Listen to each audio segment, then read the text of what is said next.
Every one of us is building his life around something. It may be God, but it can also be truth, family, success, pleasure, comfort, or ambition. Most of the time, we do not consciously ask what stands at the top, but whatever holds that position quietly orders everything beneath it. It influences what we pursue, what we notice, what we fear, what we sacrifice for, and eventually the person we become. So what should stand at the top? And what happens to our life when we place the wrong thing there? In this video, I want to examine aiming, virtue, sin, and the hierarchy according to which we live. I have previously talked about what it is that moves us human beings. In that earlier video, I argued that the movements within man can be broadly divided into higher ones and lower ones. On the higher side, we find sacrifice, truth, self-giving, and virtue. On the lower side, we find animalistic desires and the vices that come up when our desires are misordered. It is good for us human beings to strengthen the former and minimize the latter.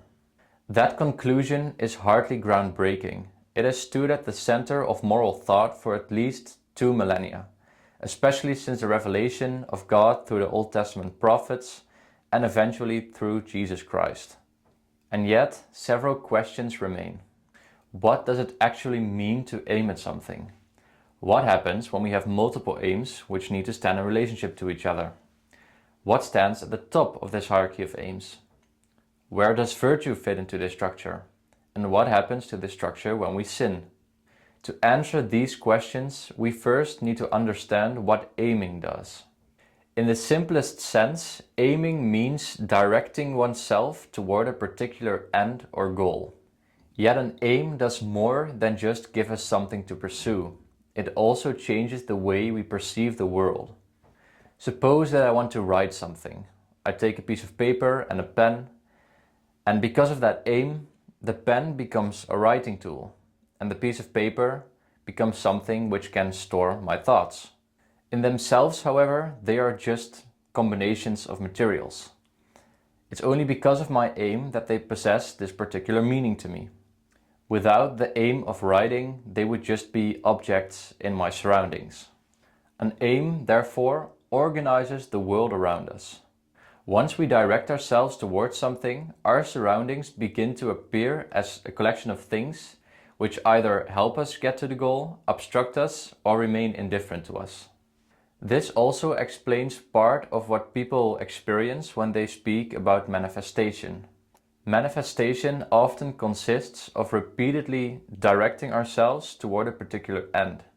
But in that process, the world becomes something which stands in relationship to that end. Opportunities which were previously unnoticed now become visible.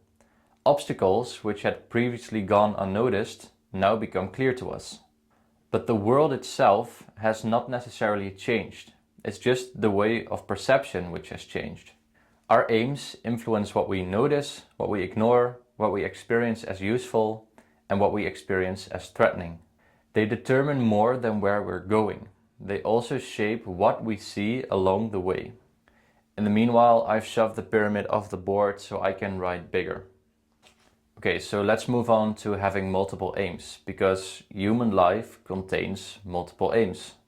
We pursue friendship, knowledge, rest, love, recognition, and countless other goods. These aims do not exist separately of each other. They form a hierarchy of aims.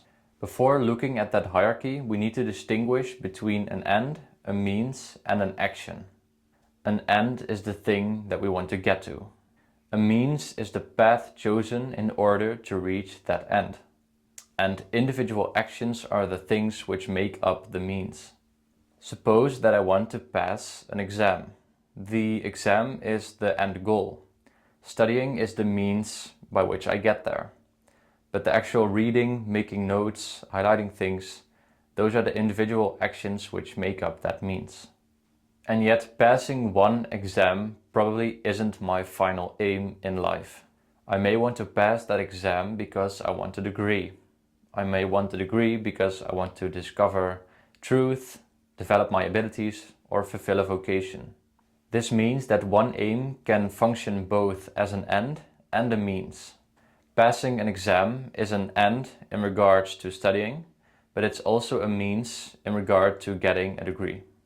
And then completing the degree can serve something above it.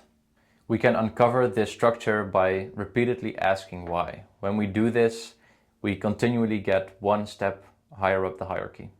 But when we continuously ask why, and we get higher and higher, the answers to the question start to become vague and cover the entire basis of human life. You get to questions like, what should I ultimately love? What thing should everything else serve?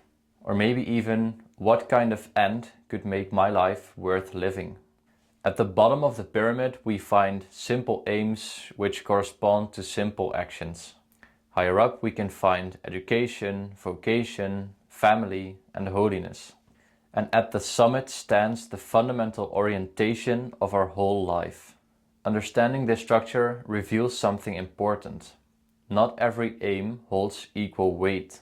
Lower aims receive their meaning from the aims above them. And a change in the bottom of the pyramid may alter one action, but a change at the top of the pyramid may alter the way we live our entire lives. It might initially seem reasonable to place virtues somewhere at the top of the pyramid, but virtues are not, strictly speaking, aims. An end is an aim toward which a person directs himself, but a virtue is a stable disposition to do good. The Catechism of the Catholic Church describes virtues as a habitual and firm disposition to do the good. Virtues are stable perfections of our intellect and our will, and thus have much more to do with governing the way we act than what we aim at. So in our pyramid, we have all these aims which correspond to actions, and virtues can be imagined as going up and down the pyramid to govern our actions. So the pyramid represents our hierarchy of aims, and virtue represents the quality and stability with which we can act upon those aims. Virtue stabilizes the person in pursuit of the good. Vice disposes him toward repeated disorder. Of course, we can aim to become more virtuous, but when we become more virtuous through repeated good actions, it becomes a habit and not an aim. Let's move on to the central and most interesting question we can ask. What stands at the top of this hierarchy? Our highest aims influence our entire lives. This is due to a trickle-down effect. When a high aim changes, the subordinate aims change along with it. This is why philosophy, theology, and especially religion are not just add-ons to your week. They are the things which are most fundamental. In the modern world, happiness, authenticity, power, progress, and meaning often occupy the top position. And each of these points towards something real. The problem begins when these limited goods are treated as the absolute. Happiness can be reduced to comfort. Freedom can become self-will. Authenticity can turn into narcissism. Power can become domination. Progress can become progress just for the sake of progress. And meaning can become the emotional substitute for truth. This is because these goods were never meant to occupy the top position and therefore crumble under having its weight. Man simply cannot invent the reason for his existence. That purpose existed even before man was smart enough to express it.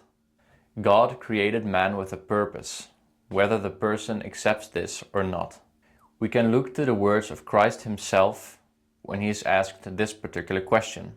When he is asked which commandment is greatest, Christ answers, "You shall love the Lord your God with all your heart, and with all your soul, and with all your mind.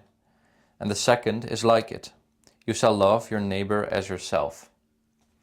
This is the highest aim in life. God himself is the being towards whom this aim is directed. He is the object of our love, faith, worship, and hope. We are called to know him, love him, and share in his life. Loving our neighbor belongs to this orientation. The second commandment flows from the first. So every legitimate lower aim should be ordered towards this highest aim. But we know that we can profess having this hierarchy, but still fail. So what happens when we sin? First of all, sin does not create a new purpose for man. He remains created to love God and love neighbor, even when he rejects that purpose. Sin is just a disorder when trying to move towards the good. A person may pursue an evil end. He may treat a subordinate good as though it were the highest. He may pursue a legitimate good excessively. He may choose to use an evil means, or he may refuse a certain good which he is morally obliged to. But disordered aiming remains central to all of these kinds of sin. Something lower or partial is pursued apart from the rest of the hierarchy. I have drawn this out like this. A lower good breaks loose from the proper hierarchy and is pursued as the top. And that is where the process goes wrong. What is good to understand is that sin is often chosen in the appearance of some good. And it's not always just appearance. The good that is pursued most of the time had some good in its original design. The disorder just lies in the way it is pursued apart from the good hierarchy. This structure already appears in Genesis 3. The forbidden fruit is presented as good for food, pleasurable to the eyes, and desirable for gaining wisdom. Food, beauty, and wisdom are goods. The sin consists in seizing them apart from obedience to God. Man pursues an apparent good while refusing the established order made by the Creator. So a false hierarchy is formed and a wrong thing is placed at the top of the hierarchy. And then a little pyramid, just like I've drawn, forms around that sin. This is why sin is both irrational but also understandable. It is irrational because no finite good can fulfill the human being. But it remains understandable because the good which is pursued often contains some genuine goodness. Though there's a bigger problem than just a singular sin. Because repeated sin forms vice. Let us remember the thing I said at the beginning of the video about perception. Aims shape the way the world appears. Vice, which is repeated action upon wrong aims, therefore also changes the way we see the world. We begin to see the world as this false pyramid. Sin trains the soul to miss aim. But just like vice, virtue does the same thing. The virtuous person begins to live according to the correct hierarchy. What we need to take from this is that repeated action forms us as human beings.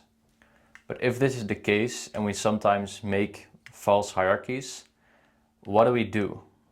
Because this is so fundamental and it changes the way we perceive the world, sin can often be hard to get rid of. And that is why your entire hierarchy needs healing. The heart must be reordered.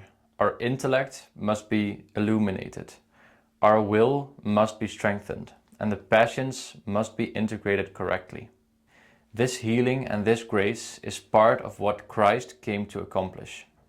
Christ reconciles us to God, gives grace to the wounded soul, and restores the proper order of love. Man cannot fully heal himself alone. And that is because the disorder in false hierarchies reaches deeper than just confusion. It belongs to the wounded condition of human nature. The answer is grace. But grace does not make man passive. God acts first, but then man is called to respond. By living an active religious life, going to church, praying and resisting to sin, man cooperates with the grace he has received. We receive what we cannot give ourselves, and then we act accordingly. But what can we actually learn from this piece of theory? The practical consequence is that we should be more conscious to the hierarchy according to which we're living. Here are several questions we can bring into prayer or into our examination of conscience. What am I currently aiming at? What higher good does X serve? Are the means I am using morally good? Which desires or passions are influencing my judgment? Which virtues are required in this situation? What kind of person are my recurring actions forming? And finally, what does my daily life reveal about what stands at the top? These questions do not save us, but they can reveal where our lives have become disordered and where grace is needed. They may also expose false peaks in our pyramids. Examining our own hierarchy are therefore an act of honesty towards God. We bring our aims, habits, and desires before God and ask Him if He could purify and reorder them correctly. Now I want to give a summary of what I've spoken about. Aiming initially appears to be simple. We have a goal and we act towards it. Yet aiming also changes the way we see the world. Certain things become useful, others obstructive, and others indifferent. Then, because we have multiple aims, human life is structured through a hierarchy of ends. Small actions point toward larger purposes, and larger purposes point towards even higher goods. This makes the question of the highest aim unavoidable.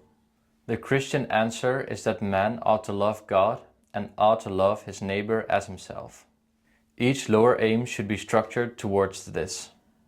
Virtue stabilizes our actions which correspond to aims. Vice produces habitual disorder. Sin disrupts the hierarchy and gives a false end. And repeated actions can alter our hierarchy because they change the way we view the world. This is why man needs grace. Through Christ, the wounded person can be reconciled to God and reordered towards his true end. Man cannot stop aiming. Even when he is not aware of his highest aim or claims to have none, he still has one. The real question is whether your hierarchy serves God or serves a sin.